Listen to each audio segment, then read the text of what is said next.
الحمدللہ آج 11 ستمبر 2022 کو سنڈے کے دن ہماری یہ قرآن کلاس نمبر 129 کی اسٹوڈیو ریکارڈنگ ہونے جا رہی ہے۔ سورۃ الانفال کی پہلی 4 آیات ہم نے پچھلی دفعہ کور کی تھی، اور اس کے بعد اچھا خاصا حصہ ہم نے غزوہ بدر کی تمہید کے اوپر لگایا تھا۔ آج ان باتوں کو میں ریپیٹ نہیں کروں گا، آج ہم ڈائریکٹلی وہ آیات شروع کریں گے جن کے حوالے سے ہم پہلے ڈسکشن کر چکے ہوئے ہیں۔ اعوذ باللہ من الشیطان الرجیم، بسم اللہ الرحمن الرحیم۔ کما اخرج ربک من بیتک بالحق، جس طرح کے نکال لایا آپ کا رب آپ کو آپ کے گھر سے حق کے ساتھ، با مقصد، پرپزفل۔ وَإِنَّ فَرِيقًا مِّنَ الْمُؤْمِنِينَ لَكَارِهُونَ، اور بے شک مومنین میں سے ایک گروہ ایسا بھی تھا جو ناپسند کر رہا تھا جھگڑا کرنے کو، اس ہونے والے واقعے کو۔ وہ میں پہلے بتا چکا کہ نبی علیہ السلام گھر سے تو اس نیت سے نکلے تھے کہ مشرکین عرب نے چونکہ مسلمانوں کی جائیداد کے اوپر قبضہ کر لیا ہوا تھا مکے میں، اور ان کی لائف لائن جو ہے وہ مدینہ سے ہو کر گزرتی تھی، جو ان کے تجارت کا سارا معاملہ تھا یمن کے ساتھ، اس کے ایکویلنٹ ان کا ایک تجارتی قافلہ ابو سفیان لے کر آ رہے تھے۔ اس وقت تک وہ مسلمان نہیں ہوئے تھے، تو نبی علیہ السلام نے یہ ارادہ کیا کہ ہم ان کے اس قافلے سے سارا سامان چھینیں گے، اس سامان کے ایکویلنٹ جو کہ مشرکین عرب نے مکے میں مسلمانوں کا دبا لیا تھا۔ یہ کوئی ظلم پہ مبنی چیز نہیں تھی، نہ یہ کوئی نبی علیہ السلام نے پری ایمپٹیو رائٹ کے طور پہ کیا، بلکہ جواباً یہ کارروائی کی تھی۔ اسی لیے ساز و سامان مسلمانوں کے پاس بڑا تھوڑا تھا، 8 تلواریں تھی، 3 گھوڑے تھے، باقی سارے پیادے تھے، اس لیے کہ وہ جس قافلے سے سامان، اب لوٹنے کا لفظ میں استعمال نہیں کرتا، وہ پھر اس کو نیگیٹیولی لوگ لے جاتے ہیں، تو ابو سفیان کا جو قافلہ ہے وہ تو نہتا تھا، چونکہ وہ ایک تجارتی قافلہ تھا، اس میں ایز سچ اتنی زیادہ سیکورٹی نہیں ہوتی تھی۔ تو اس ایکٹیویٹی کے بارے میں اللہ تعالیٰ فرما رہا ہے کہ یہ اللہ نے آپ کو گھر سے نکالا تھا اس مقصد کے لیے۔ پھر بھی مومنین کا ایک گروہ تھا جو اس جھگڑے کو پسند نہیں کر رہا تھا۔ یجادلونک فی الحق بعدما تبین کانما یساقون الی الموت، وہ آپ سے جھگڑا کر رہے تھے، علمی بحث کر رہے تھے، بعد اس کے کہ ان پر یہ حق کھل چکا تھا، گویا کہ ان کی حالت یہ تھی جیسا کہ انہیں موت کی طرف ہانکا جا رہا ہو۔ وہم ینظرون، اور وہ اپنی موت کو اپنے سامنے دیکھ رہے۔ اب ظاہر ہے یہ منافقین کے بارے میں تو نہیں ہے، اہل ایمان کے بارے میں نے پہلے بھی عرض کیا تھا کہ اہل ایمان ہمیشہ ایک لیول کے نہیں ہوتے، بعض بہت راسخ العقیدہ لوگ ہوتے ہیں، بعض ذرا معتدل مزاج والے لوگ ہیں، اور بعض بالکل ڈھیلے ہوتے ہیں۔ یہ ہر زمانے میں ایسے رہا ہے۔ تو اللہ تعالیٰ ہمارا ان میں ایسے لوگ بھی آپ کے ساتھیوں میں تھے کہ جنہیں باوجود اس کے کہ وہ آپ کو حق سمجھتے تھے، اللہ کے وعدے کو سچا سمجھتے تھے، پھر بھی لڑائی جھگڑے کو وہ اس سے روگردانی اختیار کر رہے تھے، گویا کہ انہیں موت اپنی نظر آ رہی ہے۔ ظاہر زندگی تو ہر شخص کو پیاری ہے، یہ نہیں ہے کہ باقیوں کو موت نظر نہیں آ رہی تھی، باقیوں کو بھی نظر آ رہی تھی۔ ظاہر ہے لڑائی میں تو خطرہ ہے انسان کی جان چلی جائے، لیکن جن لوگوں کا اعلیٰ درجے کا ایمان ہوتا ہے وہ اس کو اپنے لیے کامیابی سمجھتے ہیں کہ اللہ کی راہ میں شہید کر دیا جائے۔ وَإِذْ يَعِدُكُمُ اللَّهُ إِحْدَى الطَّائِفَتَيْنِ أَنَّهَا لَكُمْ، اور یاد کرو وہ وقت جب تم سے اللہ نے یہ وعدہ کیا، یعنی اللہ نے اپنے پیغمبر سے، کہ دونوں گروہوں میں سے، دونوں قافلوں میں سے ایک تمہیں دے دوں گا، اب تمہاری مرضی ہے، چاہو تو ابو سفیان کا جو لشکر ہے اس کے اوپر تمہیں فتح مل جائے، اور چاہو تو ابو جہل کے لشکر کے اوپر۔ اور اس کا پس منظر یہ تھا کہ ابو جہل کو یہ خبر پہنچائی ابو سفیان نے کہ تمہاری ساری جو تجارت کی کمائی ہے وہ اہل مدینہ ہم سے لوٹ لیں گے، لہٰذا اپنے اس قافلے کی حفاظت کے لیے ایک لشکر بھیجو۔ اس نے پھر 1000 کا لشکر تیار کیا، مکمل طور پہ سمجھ لیں اسلحہ بند ہر لحاظ سے۔ وہ مسلمانوں سے لڑائی کرنے نہیں آ رہے تھے، بلکہ اپنے تجارتی قافلے کی حفاظت کے لیے آ رہے تھے۔ اب ظاہر ہے کہ جب ابو سفیان نے ایک یہ ایکٹیویٹی پرفارم کی، اس کا رزلٹ یہ نکلنا تھا۔ دوسری طرف ابو سفیان نے سمجھداری یہ کی کہ وہ جو ایک آرڈنری راستہ تھا جو مدینے کے قریب سے ہو کر گزرتا تھا، اس کی بجائے اس نے ساحل سمندر کا راستہ اختیار کیا جو کہ لمبا تھا اور دور تھا۔ اب وہ مسلمانوں کی پہنچ سے دور ہو گیا، اور وہ اپنے لشکر کو بچا کر مکے تو پہنچ گیا، پیچھے کچومر نکل گیا ان کا، جو کہ اس قافلے کی حفاظت کے لیے آئے ہوئے تھے۔ لیکن اللہ تعالیٰ نے اپنے نبی علیہ السلام کو وحی کے ذریعے بتا دیا کہ ان دونوں میں سے ایک تمہیں مل جائے گا۔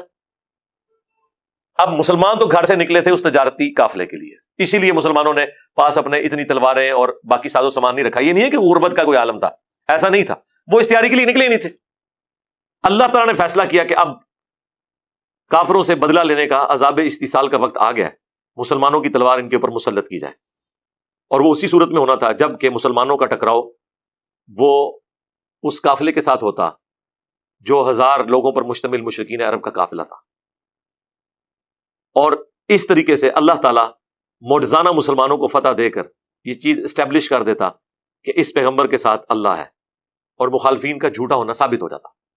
لیکن ظاہر ہے کہ یہ ایک انسان کی نیچر ہے کہ اب 1000 کے لشکر جو کہ جنگجو لڑاکے ہیں، ان کے ساتھ 300 لوگ وہ ٹکرائیں جن کے پاس 8 تلواریں ہیں، 3 گھوڑے ہیں اور چند ایک اونٹ ہیں.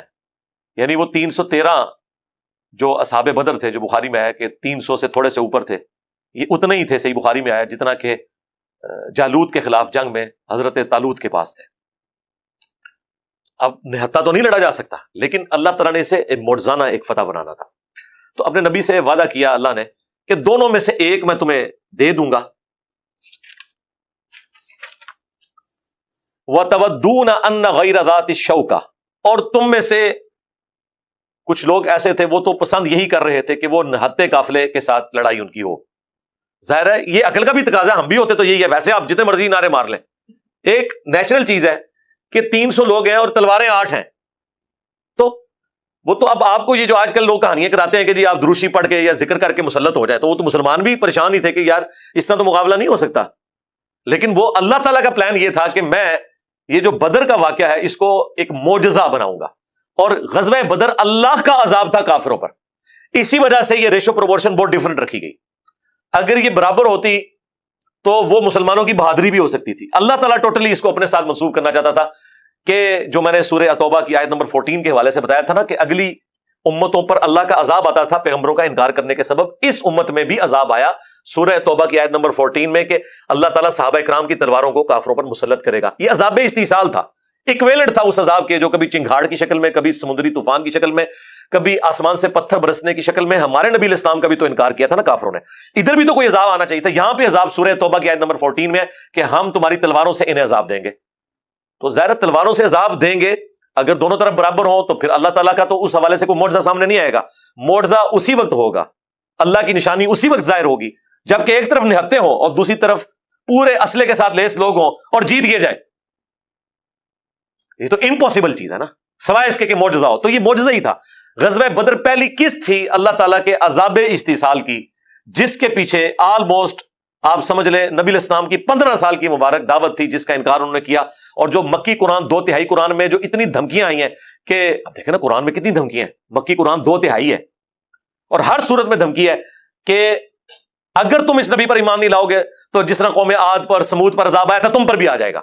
تو آنا تھا نا. وہ کیسے آیا؟ تلوار کے ذریعے، قتال کے ذریعے. یہ قتال کی حکمت تھی. تو تم تو چاہتے تھے نہتے قافلے کی طرف جاؤ. وَتَوَدُّونَ أَنَّ غَيْرَ ذَاتِ الشَّوْكَةِ تَكُونُ لَكُمْ، کہ وہ تمہارے حصے میں وہ والا قافلہ آ جائے. وَيُرِيدُ اللَّهُ أَن يُحِقَّ الْحَقَّ بِكَلِمَاتِهِ، جبکہ اللہ کچھ اور چاہتا تھا. اللہ یہ چاہتا تھا کہ حق کا حق ہونا ثابت کر دے اپنے حکم کے مطابق. وَيَقْطَعَ دَابِرَ الْكَافِرِينَ، اور کافروں کی جڑ کاٹ کر رکھتے. تم جو سوچے تھے وہ نیچرل تھا، لیکن اللہ کا پلان یہ تھا کہ تم نہتوں کے ذریعے ان کافروں کا کلا کما کر کے اللہ بتائے کہ یہ آگے عذاب. لِيُحِقَّ الْحَقَّ وَيُبْطِلَ الْبَاطِلَ، تاکہ اللہ تعالیٰ ثابت کر دے حق کو اور مٹا دے باطل کو. وَلَوْ كَرِهَ الْمُجْرِمُونَ، چاہے مجرم لوگ اللہ کے نافرمان اس کا برا مانے. اِذْ تَسْتَغِيثُونَ رَبَّكُمْ، اور وہ وقت یاد کرو جب تم فریاد کرتے تھے اپنے رب سے.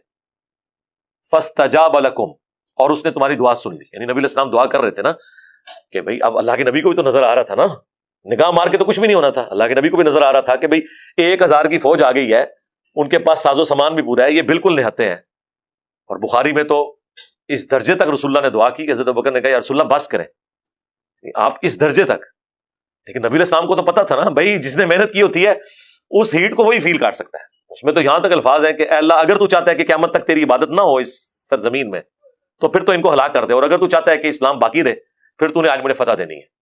تو سب سے زیادہ سٹیک پہ جو چیز لگی ہوئی تھی وہ نبی علیہ السلام کی محنت تھی نا. اتنی محنت سے آپ کا ٹوٹل سرمایہ زندگی کا وہ 300 لوگ تھے اور اب وہ نہتے ہیں اور سامنے سے 1000 کا لشکر. تو انسان کی یعنی عقل دنگ رہ جاتی ہے اس حوالے سے کہ کیسے ہو سکتا ہے, سوائے سے کہ اللہ کی طرف رجوع لایا جائے کہ اب تو نے ہمیں اس آزمائش میں ڈالا ہے تو اب تو نے ہمیں نکالنا بھی ہے. تو